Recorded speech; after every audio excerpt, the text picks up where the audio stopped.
강인한 비전 시스템 만들기를 발표해 주실 겁니다. 네, 큰 박수 부탁드리겠습니다.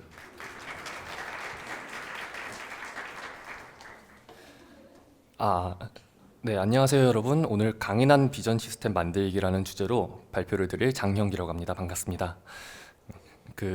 앞서 발표를 해주신 분들께서 지금까지 이제 좀 딥러닝의 기술 관련으로 좀 많이 발표를 해주셨는데, 저는 이제 여러분들의 좀 뇌를 식히게 해드리려고 가능하면 이제 기술 쪽보다는 이제 조금 더 컨셉이라든지 그런 부분에 대해서 좀 가볍게 짚으면서 가려고 합니다.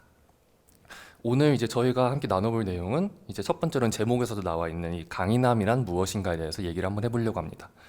그리고 이제 딥러닝 비전 시스템에서 이 강인함이 어떻게 적용되는지 함께 알아보려고 하고요. 그리고 이제 내 딥러닝 비전 시스템의 강인함을 위협하는 외적 요소들이 어떤 것들이 있는지, 그리고 이것들로부터 내 시스템을 어떻게 방어할 수 있는지에 대해서 함께 알아보려고 합니다. 우선 제 소개를 간단하게 드리자면은 제 이름은 장형기이고요. 그리고 제가 이제 주변 분들께서 저를 아시길로는 아시는 걸로는 이제 비전길 코드길 걷는 근데 그렇게 아시는 게 제가 항상 먼저 전 비전길 코드길만 걷습니다 이러고 말을 해서인데 제가 이제 지금은 비전을 되게 좋아하는데, 예전에 학부 과정을 했었을 때는 산업공학을 전공하면서 품질 관리 쪽을 굉장히 좋아했었어요. 정말 그때 막 하루 종일 막 품질 관리 책만 읽고 그랬었는데, 오늘 발표에서 이제 같이 공유할 내용이 이제 품질 관리에 대한 부분이 조금 많이 있을 거예요. 이때 제가 이제 좀 강인함이란 무엇인가에 대해서 좀 이제 많이 알게 됐었고, 이제 2018년도부터 이제 비전을 시작하면서 의료 쪽에 이제 제가 의료 쪽 도메인에 비전 시스템을 개발하는 거를 많이 연구를 했었거든요. 근데 의료 쪽이 도메인 특성상 무엇보다도 성능과 강인함이 가장 중요시되는 분야이기 때문에 이제 비전 시스템을 개발하면서 항상 이쪽에 좀 치중하면서 하다 보니까, 이제 다른 딥러닝 뭐 컨텐츠 쪽으로 하시는 분들이나 아니면은 보통 그냥 기존의 AI 시스템을 만드시는 분들과는 좀 다른 시각으로 보는 그런 느낌이 있는 것 같아요. 현재 저는 이제 모두의 연구소에서 이제 의료 영상 플립스쿨 퍼즐을 맡고 있고요. 그리고 내년 1월에 비전 관련된 랩을 하나 개설할까 하고 아직 미정이긴 하지만 네, 지금 계획 중이긴 합니다. 그럼 본론으로 들어가서 이제 강인함이란 무엇일까라고 이제 제가 여러분들께 질문을 던져본다고 하면은 어떤 답변을 주실까요? 아무래도 제 생각에는 이런 맥락에서 이제 답을 주시지 않으실까 생각합니다. 뭐 하나의 데이터셋을 오버핏하지 않음, 뭐 이거는 이제 제너럴라이제이션이 좀 잘됐다 그런 거라고 볼 수 있고요. 그리고 이제 뭐 조명 환경 변화의 성능이 변하지 않음, 이런 거면 이제 보통 이제 비전 알고리즘들이 조명이 갑자기 변한다던가 아니면은 뭐 같은 오브젝트인데 트레이닝 데이터가 너무 한쪽에만 쏠려 있는 경우에 다양한 환경에 대한 트레이닝 데이터가 준비되지 않은 경우, 뭐 예를 들어서 뭐 나무 같은 거를 생각해 보면 봄하고 여름에는 이파리가 초록색인데 가을에는 주황색이 됐다가 겨울에는 다 사라지잖아요.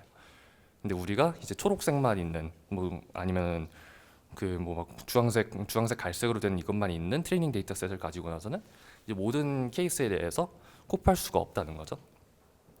그리고 또 이제 굉장히 뻔한 답변 중 하나가 이제 버그가 없는 거. 왜냐면 버그가 나타나면은 그 자리에서 알고리즘이 중단해 버리니까, 강인함을 표현하려면 사실 버그가 없는 게 사실 제일 좀 직관적이게 다가오긴 하죠. 그리고 이제 좀 실외에서 많이 이제 시스템 디플로이를 해보시는 분들 중에서는 이제 하드웨어가 덥거나 추운 곳에서도 잘 동작한다라는 걸 이제 좀 굉장히 중요시 생각하시는 분들도 많아요. 예를 들어서 이제 뭐 선박 쪽에서 하시는 분들 얘기를 들어보고 나면은 카메라 안에 김이 껴가지고 이미지가 안 보인다. 그래서 내가 딥러닝 모델을 아무리 잘 트레이닝을 시켜도 안 되네라고 되는 그런 케이스가 많이 있더라고요. 네. 근데 제가 이렇게 케이스를 몇 개를 이렇게 들어도 강인함이 뭐냐라고 딱 물어봤었을 때 한 번에 딱 와닿는, 뭔가 한 단어, 한 문장으로 딱 와닿는 이런 거가 없어요, 사실은. 그래서 제가 내린 그 정의를 여러분들께 공유를 하자고 하면은, 항상 고객 만족을 유지하는 것이 강인함이라고 말씀을 드리면은 이제 여러분들이 이제 두 가지 생각이 드실 거예요. 첫 번째로는 이거 우리 회사 대표님이 얘기하던 건데 이제 보통 대표님들이 고객 만족이 최우선이다, 고객 만족이 최우선이다 하시고, 그리고 이제 또 두 번째로 드신 생각은 이제 고객 만족이라는 단어 자체가 보통 개발자들이 쓰는 단어는 아니잖아요. 좀 기획이나 경영 이쪽에서 많이 쓰는 단어지 개발자들이 생각할 만한 단어는 아니거든요. 근데 저는 이제 AI 개발자들이 고객 만족에 대한 컨셉을 이해한다면은 제 생각에는 엄청나게 좋은 포텐셜을 가진다고 생각해요. 왜냐면은 일단 고객 만족에 대해서 조금 더 풀어서 얘기를 해볼게요. 일단 고객 만족이 조금만 더 풀어서 얘기하면은 고객이 원하는 기능이 모두 정상 작동함. 조금만 더 풀어서 하면은 고객이 원하는 기능이 고객이 원하는 수준으로 정상 작동함. 한 번만 더 풀어서 하면은 고객이 인지하는 페일리어 케이스가 아닌 환경에서 고객이 원하는 기능이 고객이 원하는 수준으로 정상 작동함. 이렇게까지 풀어봤어요. 이 세 개, 여기서 이제 세 개를 딱 뽑아볼 수가 있는데요. 고객이 인지하는 페일리어 케이스가 아닌 환경. 이거는 이제 저희가 개발자 입장에서 봤을 때는 이제 우리 어플리케이션의 사용 시나리오랑 그리고 페일리어 시나리오를 정확히 딱 그 경계를 구분을 할 수가 있다는 거예요. 그리고 또 이제 아예 기획 자체에서도 이 시나리오에서는 작동해야 한다. 이 시나리오에서는 작동 안 해도 된다. 여기서 실패해도 우리 책임 아니다. 이렇게 딱 나눌 수 있어야 돼요. 그리고 이제 고객이 원하는 기능에 대해서 보면은 고객은 이거를 원하는데 이분들이 딱 처음부터 디텍션에 뭐뭐 써서 뭐뭐 해주세요 라고 얘기를 하지 않는단 말이에요. 보통 이제 뭐 셀카 앱 같은 거 만든다고 하면은 나는 내가 셀카 찍었을 때 이쁘게 나오고 싶어요. 화장이 잘 받는 것처럼 나왔으면 좋겠어요. 턱을 깎아줬으면 좋겠어요. 이렇게 얘기를 하지 뭐 막 턱에 라인을 따가지고 이거를 뚫어주세요 이런 얘기를 안 한단 말이에요. 근데 이거는 개발자들이 알고 있는 건데 기술에 우리가 알고 있는 기술과 고객이 원하는 기능을 잘 이어줄 수 있어야 돼요. 그리고 이제 고객이 원하는 수준은 뭐냐라고 하면은 이제 고객이 만족을 느낄 수 있는 정도의 기술을 끌어올릴 때까지의 이제 우리가 개발을 할 때 어떤 엔지니어링 스페시피케이션이 들어가야 되냐라는 거죠. 그리고 이걸 따라서 개발을 할 수 있는 능력이 있어야 되는 거고요. 근데 이제 이렇게 딱 봤었을 때는 AI 개발자 이미 다 하고 있는 거 아니야? 라고 생각을 하실 수가 있는데 실제로 AI 개발자들은 회사에서 이것만 해요. 딱 엔지니어링 스페시피케이션 도출 및 개발밖에 안 해요. 왜냐하면은 이제 여기 계신 분들 중에서 아닌데 나는 하는데 나는 회사에서도 이거 내가 다 하는데라고 하실 수 있는 분들도 계실 텐데 잘 생각해 보시면은 이제 기획단이나 아니면은 그 뭐 사업기획단이나 이쪽에서 사람들이 오셔갖고 형기님 저희가 이번에 제안서를 써야 되는데요. 이번에 쓸 기술 이름이 어떻게 될까요? 라고 하면 디텍션입니다. 그러면 감사합니다. 이러고 받아가지고 이제 그분들이 제안서에다 쓰시는 거거든요. 그러니까 이게 우리가 하는 게 아니라 그분들이 제안서 쓰실 때 필요하니까 전달해 주는 정도이지 우리가 기획단에 직접적으로 참여해서 뭔가를 만들어내려고 하질 않아요. 왜냐하면 이제 이것도 기획자들 입장에서는 개발자가 들어오면 이제 커뮤니케이션이 어려우니까 기획은 기획단에서, 개발은 개발단에서, 그리고 문제가 생길 때마다 피드백 루프를 걸어야지라고 생각하는 게 보통이에요. 근데 사실은 이제 우리가 AI 개발자고 AI 모델이나 이런 것들에 대해서는 도메인 지식은 우리가 제일 많이 알고 있으니까 처음에 기획을 할 때부터 잘 짜놓으면은 트러블 슈팅을 덜 해도 되는 거잖아요. 근데 현재 구조상 아직은 이래요. 그래서 제가 이 발표를 준비하게 된 이유가 이제 AI 개발자가 이제 고객 만족에 대한 이해가 어느 정도 있으면은 어느 정도 기획팀하고 같이 좀 소통이 좀 쉬워질 수만 있다면은 좀 더 좋은 결과물을 낼 수 있지 않을까 한 마음에 이제 좀 준비를 해봤어요. 저희가 이제 정확한 엔지니어링 스페시피케이션이라고 얘기를 하면은 보통 이제 딥러닝 하시는 분들이 생각하는 건 이거예요. 뭐 디텍션을 예로 들게요.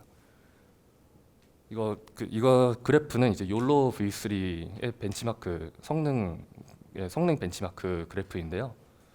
이제 Y축에는 이제 코코 데이터셋에 대한 MAP, 그러니까 이제 정확도고요. 그리고 X축에는 이제 인퍼런스 타임, 얼마나 빨리빨리 돌릴 수 있냐라는 건데 보통 AI 개발자들은 이제 A 모델과 B 모델이 있으면은 디텍션 A 모델, B 모델이 있으면 어떤 게 더 낫냐라고 하면 무조건 이게 더 좋은 거. MAP 대 인퍼런스 타임이 더 좋은 거라고 보통 얘기를 하는 편이에요. 근데 여기서 이제 AI 개발자들이 여기서 착각을 하는 게 사용자는 MAP나 인퍼런스 타임 이런 거를 절대 생각하질 않아요. 아까도 말씀드렸다시피 이분들한테 중요한 거는 셀카입 같은 경우는 화장이 잘 먹냐 안 먹냐 이런 거지 인퍼런스 타임이 중요하냐 이런 거가 아니에요. 그러면은 이제 아까 이제 MAP 얘기가 나온 김에 저희 그 품질 관리 쪽에서 제일 먼저 가르치는 것 중에 하나인 이제 석세스 레이트 99.9%의 석세스 레이트는 무엇을 의미할까에 대해서 좀 말씀해 드릴게요. 제가 이제 99.9%의 성공 확률을 가진 클래시파이어가 있다고 했었을 때 여러분들 아마 보시지 못했을 것 같아요. 왜냐하면 99.9%의 성공 확률을 찍은 게 오버핏 했나 보다라고 생각을 하시는 경우가 많을 거예요. 근데 이게 제너럴라이제이션도 잘 되어 있다면 오 하시죠 보통. 근데 이게 이제 우리 일상 속에 녹아드는 프로세스에서 99.9%가 무엇을 위한지를 보면은 좀 끔찍한 일들이 많아요. 그러니까 여기서 이게 의미하는 거는 이제 99.9%는 충분하지 않다라는 거죠. 99.9%만으로 성공할 수 있는 케이스가 있고 99.9%로 안 되는 케이스도 많지만 딥러닝 개발을 하면서 어떤 프로세스든 내가 만든 기술이 녹아들 수 있게 하려고 하면은 99.9%는 미니멈으로 찍고 들어가야 된다는 거예요. 근데 우리 아까 율러 V3 그래프 보면 얘는 몇이에요? 얘는 58. 아직 갈 길이 많이 먼 거죠 어떻게 보면은. 물론 제가 이제 딥러닝 모델로 99% 찍을 때까지 기술적으로 갈 길이 멀었다라고 얘기를 하는 건 아니에요. 왜냐면 이미 충분히 잘 쓰고 있는 케이스도 많이 있긴 한데 58%, 60%, 70% 이것만으로도 충분히 강인한 모델을 만들 수는 있어요. 근데 그거에 대해서 이제 천천히 이제 좀 말씀을 드리려고 해요.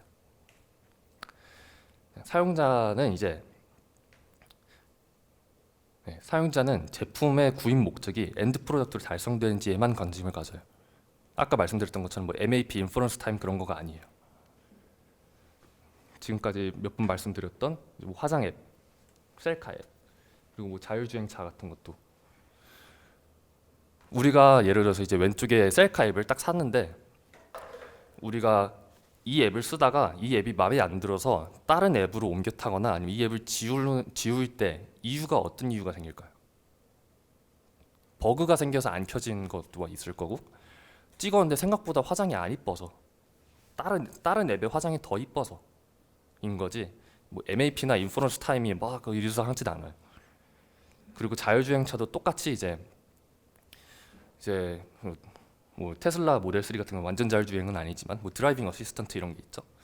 이제 좀 편하게 운전을 하고 싶어서 핸들에서 손을 내려놓고 싶은데 내려놓는 순간에 차가 막 달달달 떨면서 불안해져요. 그러면은 안 쓰겠죠 그 기능을.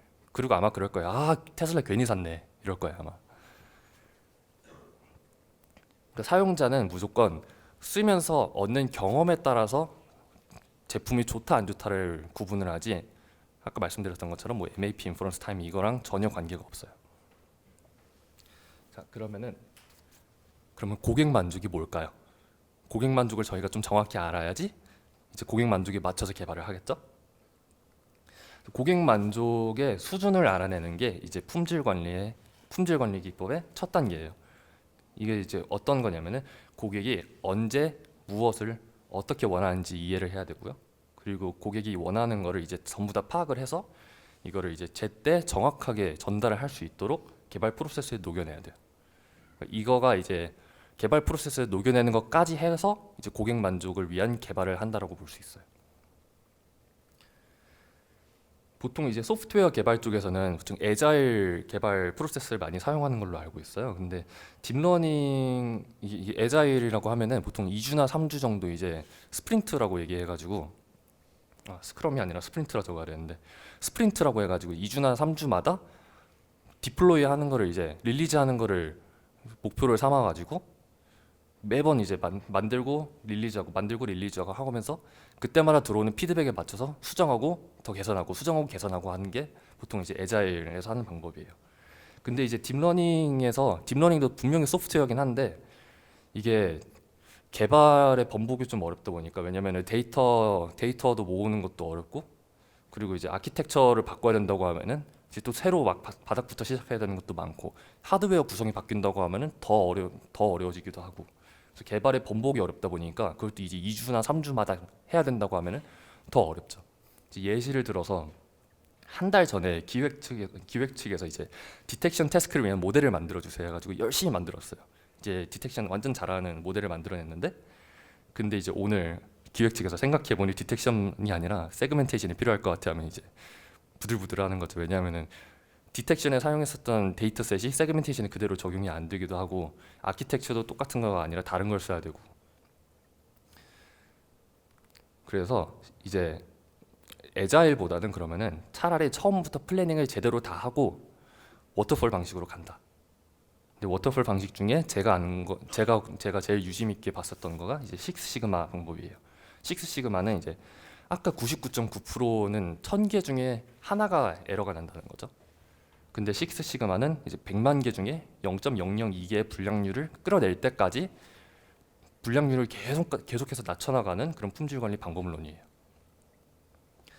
이제 제가 여러분들께 제가 그 식스 시그마에서 봤던 기법들 중 하나가 이제 AI 개발자 분들께 좀 잘 적용될 것 같다고 생각된 거를 이제 갖고 와봤어요. FMEA라고 하는데 이게 이제 Failure Motion Effects Analysis라는 기법이에요. 이거를 쓰면 이제 버그를 수정할 때 어떤 거를 우선도를 정해서 어떤 걸 먼저 처리할지 알 수 있어요. 이제 버그마다 이제 우리가 버그 리스트가 쫙 뽑히죠. 사람들한테 뭐 피드백을 받아갖고 리스트를 쫙 뽑은 다음에 그다음에 버그가 발생하는 빈도, 프리퀀시를 뽑고, 그리고 버그 때문에 나타나는 효과, 이게 얼마나 안 좋아지는지, 버그가 얼마나 그 우리 앱에 피해를 주는지, 이펙트, 이거 두 개의 점수를 내줘요. 1점에서 5점 사이로. 그리고 나서 이제 프리퀀시랑 이펙트 점수를 곱해요. 뭐 이제 뭐 빈도가 되게 작고 이펙트도 굉장히 작다 하면은 1 곱하기 1 해서 1점이겠고, 빈도도 엄청 자주 나는데 근데 이제 이펙트도 엄청 심하다 그럼 5점 5점에서 25점 이렇게 되겠죠. 그런데 이걸 이제 모든 버그들에다가 점수를 매겨서 따라락 찍고 나면은, 그러면 가장 먼저 시급하게 픽스해야 될 버그가 제일 위로 올라오게 돼요. 그럼 그거부터 사실 이제 해결을 하면 되는 거죠. 근데 이제 이거를 문제를 해결할 때 땜빵으로 하면은 안 되잖아요. 그 이제 루트 코스를 찾아가지고 탑다운이나 바텀업 방식으로 어떻게든 루트 코스를 찾아낸 다음에 이거를 해결하면은 문제가 이제 해결되는 거예요. 근데 여기서 이제 여러분들이 좀 살짝 이상하게 생각하실 수도 있어요.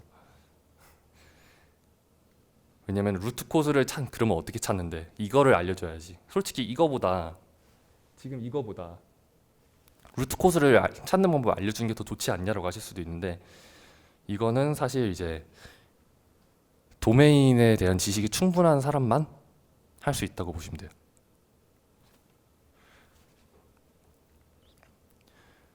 그러면 이제 딥러닝 비전 시스템에서 도메인 놀리지는 어떤 게 되냐라고 하면은, 딥러닝 비전 시스템은 이제 세 가지 단계가 있죠. 첫 번째는 이제 이미징 장치가 되겠고요. 뭐 이제 이게 카메라가 될 수도 있고, 뭐 의료 시스템이라면 뭐 엑스레이, CT, MRI 이런 거 될 수 있겠고, 프로세서는 이제 뭐 CPU, GPU 아니면 뭐 FPGA 이런 거 사용하시는 분들도 있을 것 같고, 그리고 이제 아웃풋 장치가 이제 뭐 디스플레이 이런 것들도 있을 텐데, 제가 여기서 요즘 느낀 것 중에 하나가, 딥러닝 비전 시스템 개발하신 분들의 특성 중 하나가 GPU는 그렇게 잘 아시면서 비전 한다고 하시면서 카메라 특성 같은 거 잘 모르시더라고요. 여기서 나 카메라 진짜 잘한다라고 당당하게 손 드실 수 있는 분 있으세요? 물론 군중 심리 때문에 아무도 손 안 드시겠지만 제가 하나 예시를 가지고 와봤어요. 이게 그 약통에 있는 바코드를 읽는 그런 시스템인데요. 이제 왼쪽에는 카메라 하나, 오른쪽에 또 다른 카메라가 있는데, 이제 이미지 중앙에서, 저기 보이신지 모르겠는데 빨간색으로 박스가 쳐 있는 거 있어요. 보이세요? 네, 저게 이제 이미지 중앙에 있는 부분을 줌인을 당겼다라고 해가지고 나오는 건데, 중앙에서 찍었을 땐 둘 다 이미지가 깔끔해요.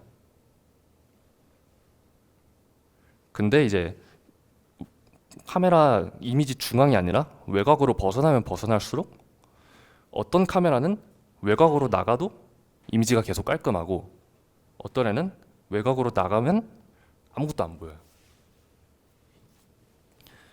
이런 경우에는 사실 보면은 딥러닝 모델을 얼마나 잘 만드냐에 따라서 얼마나 아무리 잘 만들어도 카메라 단에서 나타날 수 있는 문제이기 때문에 근데 이거를 이해를 못 하시는 분들은 내 모델이 뭐가 잘못됐지라고 하시는 분들이 많아요. 딥러닝 비전 개발하시는 딥러닝으로 개발하시는 분들이 항상 이 마인드셋이 조금 있으신 것 같아요. 문제가 생기면은 분명히 좀 더 트레이닝 잘할 수 있었는데 안 돼서일 거야 라고 하시는 분들이 좀 있어요. 그러다가 이제 로우 인풋을 보시고 나면 하고 이제 머리 한 대 맞으신 것처럼 생각을 하시게 되죠. 혹시 이제 여러분들께서 컬러나 카메라 같은 거 이제 이제 나도 이제 도메인 놀리지를 이제 딱 GPU나 딥러닝에서 이제 좀 더 바깥으로 카메라나 디스플레이 쪽으로 뻗어나가고 싶다라고 하시면은 이제 이런 튜토리얼을 조금 추천드리고 싶어요. 네, 그리고 이제 딥러닝 비전 시스템이 이제 우리가 이제 어느 정도 이제 고객 만족이라는 것도 이해를 했고, 그리고 이제 그거에 맞춘 이제 개발 프로세스도 만들었고, 이제 디플로이를 하려고 하는데 이제 외적으로 무언가들이 내 비전 시스템의 강인함을 약하게 만드는 경우가 있어요. 거기 이제 세 가지 타입이 있는데 첫 번째는 이제 소프트웨어 해킹, 두 번째는 피지컬 해킹, 세 번째는 미스유즈가 있어요. 소프트웨어 해킹 같은 경우는 이제 애드버서리얼 어택이라고 이제 딥러닝 모델의 취약점을 뽑아내서 이제 모델이 작동하지 않게 하거나 아니면은 잘못된 값을 뱉어내게 하는 게 이제 애드버서리얼 어택이에요. 근데 이거를 애드버서리얼 어택은 그 트레이닝 데이터랑 모델의 아키텍처를 정확히 알고 있어야지만 이제 어느 정도 애드버서리얼 example을 뽑아내서 이 모델에 대한 어택을 가할 수 있는 걸로 알고 있는데, 사실 애드버서리얼 어택도 있긴 하지만 좀 더 복잡한 문제가 이제 피지컬 해킹. 이거 보신 적 있으신가요? 이번에 홍콩에서 시위 난다고 하는데 시위했었을 때 이제 홍콩 CCTV에는 이제 페이스 디텍션이 달려 있는 CCTV가 많이 있으니까 그거를 막겠다고 이제 프로젝터를 얼굴에다 비춰서 자신의 얼굴을 가려버리는 그런 형태로 됐어요. 그러니까 이런 경우면은 페이스 디텍션을 하려고 해도 안 되겠죠, 사실. 그리고 이제 제가 한 얼마 전부터 좀 생각해왔었던 예시가 있긴 한데, 자율주행차 납치라고, 이게 예를 들어서 여러분들이 자율주행차에 이제 알고리즘을 개발을 했다 해보세요. 이게 여러분들이 너무나 AI를 잘 하셔갖고 절대로 충돌을 하지 않고 무조건 안전거리 유지하고 그런 알고리즘을 이제 만들었다고 해볼게요. 그래서 이제 여러분들이 알고리즘이 탑재된 자동차에 타서 슝 이러고 가고 있는데 갑자기 왼쪽 오른쪽 앞 뒤에서 사람이 탄 자동차 4대가 확 쪼여와요. 그러고 나서 이제 여러분들의 자동차는 중앙에 딱 낀 거예요. 근데 이 차들도 쪼여오는데 딱 부딪히지 않을 정도로만 거리를 두면서 쪼아오고 있어요. 근데 그러면 이제 여러분들이 이제 앞, 뒤, 좌우로 이제 갇힌 거잖아요, 어떻게 보면. 그리고 이제 여러분들의 그 자율주행 알고리즘은 이 차들하고 박지 않게 하려고 최대한 움직임을 작게 하면서 나올 생각은 안 하고 중앙에 계속 있겠죠. 그러면 여러분들이 내릴 수 있을 때는 언제가 되냐 하면은 이 차 4대에 타고 있는 사람들이 내릴 때까지인 거죠. 근데 그러면은 이 차들이 원하는 방향대로 끌려가는 수밖에 없잖아요. 그러면은 이게 납치 같은 걸도 쓸 수가 있는 건데, 이런 이제 엣지 케이스들도 확실히 있을 수는 있다는 거죠. 근데 이제 AI 개발자들이 이런 쪽에 대해서 얼마나 생각을 하고 있냐, 이런 케이스를 생각할 때 그건 너무 엣지 케이스지 라고 생각을 했는데 막상 릴리즈 하고 나서 보니까 한 명이 시작했더니 다 따라하네 라고 하면 이제 큰일 나는 거죠. 그래서 일단 방금까지 알아본 해킹 방법을 비교를 했었을 때 이제 소프트웨어 해킹 같은 경우는 이제 그래도 어느 정도 보안이 있으면은 어느 정도는 막을 수 있어요. 대신에 한 번 뚫리면 이거는 끝난다고 보시면 될 것 같아요. 왜냐면 이게 트레이닝 데이터랑 모델 아키텍처를 처음부터 밖으로 안 내보내면은 이제 이 소프트웨어 해커들 입장에서 좀 애드버서리얼 example을 얻어내기가 좀 어려운 거죠. 대신에 한 번만이라도 뚫리고 나면은 이제 아키텍처랑 트레이닝 데이터를 한번 다 뒤집어 갈아엎어야 될 수도 있어요. 이제 피지컬 해킹 같은 경우는 이제 사실은 이건 엣지 케이스가 아니라 페일리어 케이스를 이용한 해킹 방법인데, 페일리어 케이스가 없는 모델은 사실 없잖아요. 그래서 이게 맘잡고 뚫으려면은 어떻게든 뚫을 수가 있어요. 그래서 어떻게든 뚫린다고 하면은 문제가 나타나는 동시에 우리가 최대한 빨리 대응해서 버전 1.0이 문제가 있었다면 최대한 빨리 버전 1.1을 만들어서 피해를 최소화해야 되는 거죠. 왜냐하면 그 문제가 계속적으로 반복이 되고 혹시나 이게 이펙트도 엄청 크고 프리퀀시도 엄청 크고 막 피해가 많이 생긴다고 하면은, 그러면 이제 회사 입장에서는 전량 리콜 아니면은 이제 뭐 소송 이런 게 들어올 수도 있고. 그리고 이제 피지컬 해킹이 좀 많이 위험한 게, 이제 아까 말씀드렸었던 그 자율주행 납치 케이스를 들어보고 나면은 이제 이펙트가 큰 페일리어 케이스면은 이제 이걸 악용해서 이득을 취할 방법이 생기면은 프리퀀시도 갑자기 팍 늘어나요. 이 방법을 처음에 알아내는 사람은 분명히 한 명일 건데 이제 이게 입소문을 타고 나서 프리퀀시도 같이 확 올라간단 말이에요. 그러면은 처음에 납치범 몇 명이 이걸 썼다 했었을 때 이 방법이 또 퍼져서 너도 나도 모든 납치범들이 다 이걸 쓸 거고, 그렇게 되면은 모든 자율주행차 타시는 분들이 아, 나 이제 자율주행차 타면은 나도 납치당할 것 같아 하고 이제 안 쓰게 되면은, 그러면은 이제 자율주행차 회사에서 AI 개발을 하던 나는 이제 뭐를 해야 되냐. 뭐 물론 버전 1.1을 빨리 내야겠죠. 근데 이제 어떤 마인드셋을 가지고 개발을 하면 좋을까 생각을 하면은, 이제 첫 번째는 뚫릴 것 같으면 릴리즈하지 말자예요. 릴리즈 했는데 뚫려서 피해가 생기는 것보다는 뚫릴 것 같으면은 릴리즈하지 말자예요. 이건 이제 애드버서리얼 어택 이런 거랑 이제 또 연관이 있을 것 같고, 그리고 이제 최대한 엣지 케이스를 많이 커버하자. 엣지 케이스 같은 경우는 이제 보통 데이터 수가 엄청나게 적잖아요. 뭐 보통 유저 시나리오는 데이터 수가 이만큼 나와 있는데 엣지 케이스는 막 요만큼씩 있으니까 러닝이 잘 안 되는 경우가 많아요. 그럼 이 클래스 임밸런스가 있을 때 러닝을 어떻게 커버하냐 하면 뭐 클래스 임밸런스 러닝 이런 것도 있고, 아니면 적은 수의 데이터만으로 러닝할 수 있는 퓨전 러닝, 아예 한 번도 안 본 데이터에 대해서 러닝하는 제로전 러닝 이런 것도 있고, 아니면은 이제 그 시나리오를 내가 좀 직접 플래닝해서 실행해 보면서 하겠다 하면은 시뮬레이터를 써가지고 트레이닝 한 다음에 도메인 트랜스퍼로 옮겨와서 하는 방법도 있어요. 그리고 마지막에 이제 디버깅을 할 수 있는 AI 모델을 만들면은 이제 왜 내 AI 모델이 이거를 했냐 안 했냐를 알 수 있는 거죠. 그래서 explainable AI까지 같이 하면은 좀 좋을 것 같습니다. 네, 제 발표는 여기까지고요. 이제 질문 있으신 분 질문해 주시면 좋을 것 같습니다. 감사합니다.